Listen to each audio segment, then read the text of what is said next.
Ал енді бастайық. Бүгін бізде негізі әрбір әйелдің осы бір гармониялық состояниеға келуге не нәрсе көмектеседі? Мен сіздерменен осы жерде 6 сатысыменен бөлісетін боламын. Сіздер біле білсеңіздер, әрбір әйел негізгі өсемін, дамимын, алға қарай қадам басамын деген кезде нені бастайды? Білімді іздеп бастайды. Яғни нені бастайды? Ең бірінші қай жақтан нені алсам екен деп бастайды. Осы бір дүниені іздеп жүрген кезде бейсаналы тұрғыда біз сыртқы әлем, өзіңдегі болып жатқан нәрсеге дұрыс болмай қалған кезде сыртқы әлемге кінә тағып, кейде бейсаналы тұрғыда күресіп өмірді сүріп кетеміз. Ал енді осы нәрсені мен дәл осы жерде тереңінен қозғайтын боламын.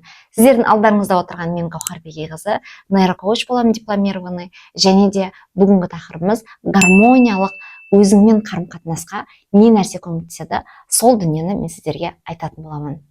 Ал енді кеттік. Ең бірінші біздің осы бір гармониялық состояниеға келуге бұл сыртқы фактордан емес, яғни біз өзіміздің ішкі дүниемізден іздеуіміз керекпіз. Біз бейсаналы тұрғыда күресіп өмірді сүреміздағы, яғни менің ішімдегі өзімнің халім гармониялық состояниеда болуға маған анау дүние, мынау дүние, мына нәрсе көмектеседі деп сыртқы жақты іздеп кетеміз. Сондықтан қазір мен сіздерге не деймін, сырттағы дүниенің барлығын қояйық. Яғни біз осы жер, осы сәтке келуіміз керекпіз. Не нәрседен бастауымыз керекпіз? Ең бірінші сатысы гармониялық қарым-қатынаста өмірді сүруге ең бірінші өзіңді тану. Бұл өзіңді тану деген ол қалай? Мен білем, өзімді танимын дейді. Осы жақында америкалық бір статьяны оқығанда естісеңіздер, біздің адамның кейпі, адамның жүзі, яғни біз шынайы өзіміздің түрімізді еш жерден көре алмайды екенбіз. Біз тек қана айнадан көре аламыз. Ол айнадан көрген түріміз, ол біздің отражениеміз. Ал біз негізі өзімізді өзіміз көре алмайды екенбіз. Ол, яғни жаратушы Аллам бізді бір-бірімізге қарауға, бір-бірімізді көруге, яғни менің жүзімді мынау жер бетіндегі 8 миллиард халыққа арналған жүз екен. Түсініп ма? Яғни нені айтып тұр осы жерде? Өзіңді тану деген кезде біз нені істеп кетеміз? Осы бір сырт келбетімізді әрлеп сәндеп кетеміз. Әрине бұның барлығы өте әдемі көрсеткіштің бірі, бірақ ең маңызды дүние өзіңді тану, яғни ішкі меніңді білу. Бұл дегеніміз не? Ең бірінші мен шынымен де кіммін деген сұраққа жауап беріп көрдің ба өзіңе? Мен қазір саған осы бір үй тапсырманы бергімге отыр. Өзің, яғни осы сұраққа өзің жауап берші. Мен кіммін? Шын мәнінде сен өзіңді қаншалықты мысал үшін 10%-ық 10 шкала болса, сен өзіңді қанша пайызға өзіңді тани аласың. Мысал үшін мен өзім издесете, наверное, неше жыл бойы өзімді зерттеп, проработка, терапиялардың өзінен өткенде де мен әлі өзімді толық тани алмаймын. Түсініп тұрсыздар ма? Яғни не нәрсеге келуіміз керекпіз? Мен кіммін деген сұраққа сіз жауап бере алуыңыз керексіз. Мені не нәрсе қуантады? Мен қай кезде өзімді сондай бір алғыс сезімге сезіне аламын? Мен қаншалықты шынайы қуанған кезде шынайы қуана аласыз? Ал ашуланған кезде неліктен мен ашуланып жатырмын? Осы бір сұрақтарға шынайы жауап беріңізші бүгінгі. Сізге тапсырма болсын. Өйткені мен нені қалаймын деген сұрақты көбіміз білмейміз. Алдыма қаншама әйелдер келеді, не деп келеді?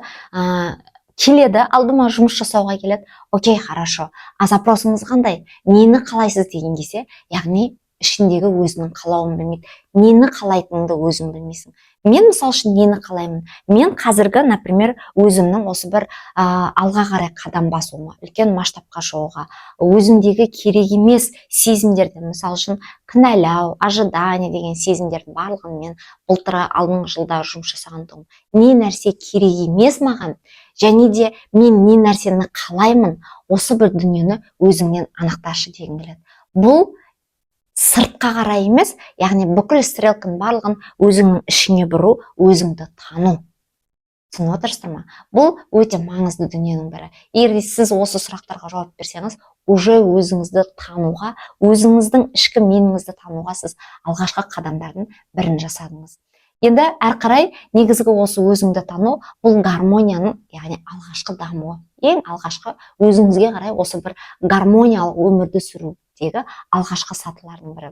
Ал келесі, яғни эмоцияны, өзіңнің эмоцияңды танып, оны баспау. Біз не істейміз? Біз өзіміздің ішіміздегі осы бір эмоцияларымызды қаншалықты сіз тани аласыз, иә?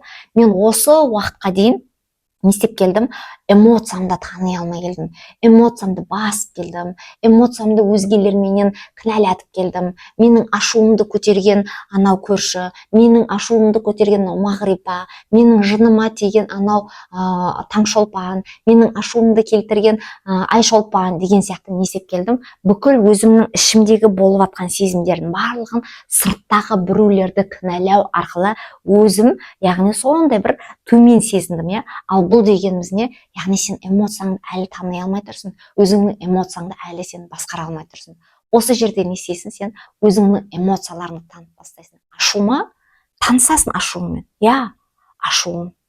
Не істейсің? Сен ашуланып тұрмын деп анаға, Мағрипаға көрсетпеймін, ойбай деп не істейсің? Сен ішіңе басасың ғой ол нәрсенің барлығын. Ренжіп қалдың ба? Ренішіңнің бәрін басасың ғой. Неліктен басып жатсың сен? Өйткені сен ол жерден тани алмай жатсың өзіңдегі ашуды. Не істеп тұрсың? Сені Мағрипа, Таңшолпан ашуландырды ма? Аласында айтасың, ашу. Не үшін келдің сен маған? Дәл сол уақытта, дәл сол сәтте ең бірінші ашу саған бір нәрсені көрсетуге келіп тұр. Бір нәрсені айтуға келіп тұр. Яғни сенде мына дүние бар деп саған көрсеткісі келіп тұр ол ашу.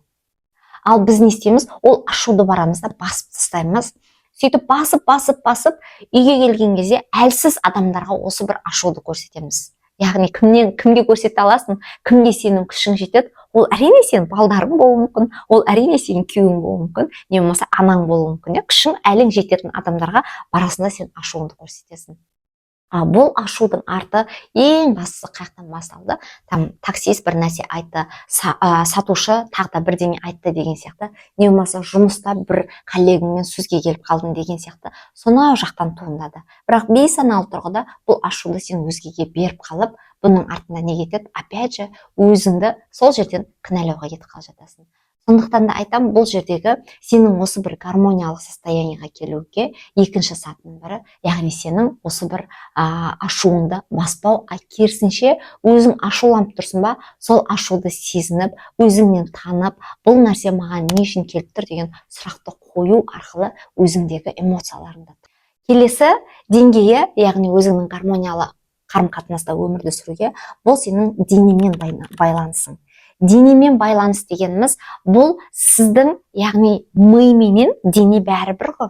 Сенің мына денеңді басқарып тұрған сенің миың команда береді. Мынау саусақтарымды қозғалтып тұрғанында, менің миымның арқасында сіздерге сөйлеп осы бір құнды ақпаратты беріп отырғанның өзі де мидың арқасында. Яғни не? Ми мен дене бізде бір қозғалыста. Енді осы бір гармониялық состояниеға келуге сенің миыңда не нәрсе болып жатыр? Өте көп задача, тапсырма, басың ауырып жатыр ма? Егер де денең сен қозғалыста болмаса, онда сен істейсің, мынандай төрт бұрыш баспенен жүресің. Кейде мен алдыма әйелдер келеді, басым ауырып, өте көп ауырады басын десе, бітті, мен сразу білем, ол әйелде дене қозғалысы жоқ. Ол әйелде тек қана баспен өмірді сүреді. Яғни не? Мозг тұрады, екі қол, екі аяғы көріп тұрады. Көріп тұрамын мен осы әйелдерден. Сондықтан да бұл жердегі келесі бір гармониялық қарым-қатынасқа деңгейіне шығуға, бұл сенің денемен байланысың. Ол не? Алдындағы видеода айтып кеттім, жаяу жүрудің пайдасы. Егер де көрмесеңіздер, осы бір видеомды барып, міндетті түрде көріп, жаяу жүрудің пайдасын өздеріңізге алып алыңыздар. Ақпарат болып, білім болған кезде біз не істейміз? Бізге мотивация деген керек емес, бізге ақпарат керек, білім керек. Сол жердегі ақпарат пен білімді алған кезде сен не істейсің? Сол дүниені өзіңнің өміріңе енгіздіріп бастайсың. Яғни жаяу жүру, дене қозғалысы, жаяу жүру. Бұл менталды тұрғыда, физикалық тұрғыда, эмоционалды тұрғыда орасан зор пайдасы бар. Келесі жаттығу, фитнес, би, бассейн, азанда таңғылық өзіңнің жаттығуың, не болмаса әйел адамдарға міндетті түрде жамбас тұсты қозғау. Бұл нәрсенің барлығы, яғни сіздің осы бір қалыпқа, яғни мына жақта миыңыздағы тұрған бүкіл ақпаратты не істейсіз? Қозғап денеңізге алып келіп, денеңізбен қозғап, не істейсіз? Сіз баланста боласыз. Яғни бір шексіздік деген баланс болады, осы бір балансқа келесіз. Түсініп тұрсыздар ма? Сондықтан да денемен байланыс бұл өте маңызды дүниенің бірі. Келесі деңгей гармониялық қарым-қатынасқа өту, яғни өзіңмен сөйлесу. Бұл қандай өзіңмен сөйлесу деген? Бұл, яғни сен не сезіп тұрсың, өзіңе сұрақ қоя алу. Менің қолымнан келмейді, мен жасай алмаймын деп емес. Жоқ, олай емес. Тоқтатасыз өзіңізді. Яғни не істеп бастайсыз? Қолыңыздан не келіп жатыр, айтып бастайсыз. Мен толықпын, мен ақымақпын деп емес, менің қолымнан келіп жатыр. Мен мына жерде қателестім, дұрыс жасамай қойдым. Окей, енді мен дұрыс жасауыма не нәрсе көмектеседі дейсіз дағы. Яғни өзіңізбен сөйлесу, бұл өзіңізді кінәлау емес, өзіңізбен сөйлесу, өзіңізді сол бір ситуациядан алып шығу. Яғни өзіңізге дұрыс сөз сөйлеу. Сөз бұл өте маңызды. Сіздің ойыңыз өте маңызды. Яғни сіз өзіңізді кінәламайсыз, өзіңіздің алға қарай жетелуіңізге, өзіңізбенен гармониялық қарым-қатынаста болуыңызға не нәрсе көмектеседі. Яғни өзіңізбенен сөйлесу бұл өте маңызды дүниенің бірі. Негізі бізде кейде байқамай қалып жатамыз, осы бір қателіктерімізді көбіне кінәлап кетіп қалып жатамыз. Біз өзімізбен сөйлескен кезде осы бір дүниелерден өзімізді алып шығамыз, сол бір ситуациядан өзімізді алып шығамыз. Ал келесі осы бір гармониялық қарым-қатынасқа, өзіңменен гармониялық қарым-қатынасқа келуге, әрине бұл кешіру. Адам өте көп осы бір точкада тұрасында сен мына жақтағы өтіп кеткен дүниеге ренжіп жүресің. Ол сенің сол жаңа бизнесті бастаған партнерің болуы мүмкін, сені алдап кеткен бір адам болуы мүмкін, мамаңа деген реніш болуы мүмкін, күйеуіңе деген реніш болуы мүмкін. Түрлі бір реніштерді ойлаған кезде не істеп жүресің? Сенің бүкіл мына жердегі энергияң барлығын мына жаққа беріп жатсың. Ал сен неге келуің керексің? Мына жерге кешіруге келуің керексің. Яғни кешіру бұл ана адамды кешіріп тастау емес, кешіру сен өзіңе құндылық беру. Кешіру өзіңнің энергияңды өзіңе қайтару. Түсініп тұрсыздар ма? Әрине бұл нәрсенің барлығы оңай емес, жасауға, өзіңе жасауға оңай емес. Сондықтан да мен дәл осы тақырыпқа, осы бір өзімді тануға деген өзімнің изобильді әйел клубын ашқан болатын тұғым. Егерде дәл осы бір дүниелермен өзіммен жұмыс жасағым келеді, мен үнемі өзімді ренжимін, өзімді құнсыздандырамын десеңіз, әрине міндетті түрде мен сізді сол клубыма шақырамын. Клубта біз өзімізді тануға, осы бір сезімдерді тануға, ашу реніштерден қалай арылуға болады деген дүниелермен сол клубта жұмыс жасап, өзімізден практика, техникалар, терапиялар арқылы өзімізден тазарынамыз. Ал келесі, яғни сіздің гармониялық қарым-қатынаста, өзіңізбен гармониялық қарым-қатынаста болуға, әрине бұл сіздің шекара қоя білуіңіз. Шекара қою деген кезде біз не істеп тастаймыз? Бүкіл коммуникацияны түп-тамырымен үзіп тастаймыз ғой? Жоқ, олай емес. Шекара қою деген сіз өзіңіздегі құрметке ие болу. Не істейсіз? Өзіңіздің ойыңызды жеткіздіртесіз. Мына нәрсе ұнайды, маған былай жасау керек, мына нәрсе ұнамайды, бұл сіздің ойыңыз, ал менің осындай ойым бар деп ересек позициядан, яғни шекараны қоя білу керек. Бізде көп әйелдер осы бір шекараны қоямын деп бүкіл коммуникацияны түбінен кесіп тастайды да, бір деген бір сезімдерге келіп қалып жатады. Сондықтан да шекара қою бұл сіздің алға қарай дамуыңызға, өсуіңізге оң ықпалын тигізетін дүние. Бүгін мен сіздерге барынша пайдалы болдым деп ойлаймын. Сіздермен бірге болған Гаухар Бегей қыздарыңыз. Әрине гармониялық қарым-қатынаста өмірді сүру ең алдымен өзіңнен бастау алу.